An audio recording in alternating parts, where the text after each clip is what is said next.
Ces 22 métropoles qui poussent en France tous les jours en ce moment sont en train de se mettre en place. Elles ont une gouvernance, elles ont des projets, elles ont des budgets qui se mettent en place. Elles sont porteuses historiquement d'enjeux en matière d'environnement et d'enjeux en matière de développement économique. C'est une vraie communauté, mais c'est une communauté qui est totalement hétérogène, avec des projets, des enjeux, des histoires, des cultures différentes. Cette révolution à la fois numérique et institutionnelle, elle oblige, elle amène forcément la nécessité de nouveaux acteurs. Comment faire des belles métropoles et des métropoles qui fonctionnent? Une des bonnes réponses pour comprendre ce que vont être ces métropoles et ce qu'elles vont faire, avec quels moyens, c'est de créer donc cet Institut des hautes études des métropoles.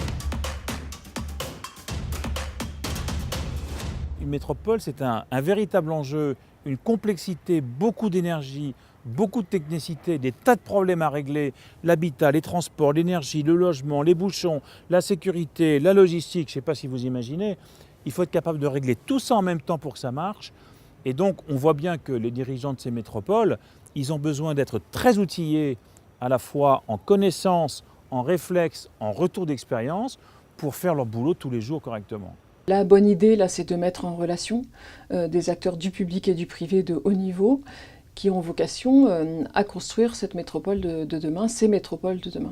L'Institut des hautes études doit être vraiment là pour faire ce pont et pour nous aider à aller plus vite, comme je le disais, pour qu'on soit à même de répondre aux enjeux du XXIe siècle.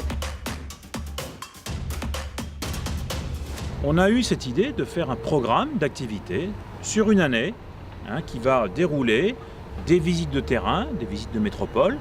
On va aller en 2018 visiter la métropole de Lyon, on va aller visiter la métropole d'Orléans ou de Tours, puis on ira visiter une métropole à l'étranger. Ce qui va être intéressant dans l'IHEDM, c'est la manière dont on va décliner ces enjeux dans un territoire par rapport à un autre. Et c'est en ça que c'est extrêmement créatif, parce qu'en allant visiter pleine commune, vous n'avez pas du tout le même ressenti que quand vous allez visiter Grenoble ou Toulouse. Donc des visites de métropole sur le terrain pour voir quelles sont les questions qui se posent, comment ça se passe, comment les décideurs ont réfléchi, qu'est-ce qu'ils ont décidé de prendre comme orientation ou pas. Au sein de cet institut, il va y avoir des experts qui vont donc apporter leur savoir-faire, leur expérience sur un certain nombre de sujets qui sont stratégiques. Ils vont avoir des formations, ils vont avoir des conférences, il y a une possibilité de travailler sur des études de cas. Le côté formation moderne, c'est-à-dire l'utilisation de ce qu'on appelle maintenant des LMS, des Learning Management Systems, les plateformes d'enseignement à distance. C'est ça aussi qui est en question dans cet institut, c'est de travailler à la fois sur ce que sera la ville de demain, mais la façon dont on construit la ville d'aujourd'hui, elle peut aussi avoir des conséquences sur la ville de demain. Et c'est ça qu'il faut qu'on arrive aussi à anticiper. Alors il faut ensemble créer de la valeur, créer de la connaissance, créer de l'émotion culturelle et créer du lien social. Si sur un territoire, vous essayez de faire cela, alors vous êtes une métropole. Moi j'ai toujours pensé que la ville elle se construisait par un vrai PPPP, c'est-à-dire un partenariat public-privé-population.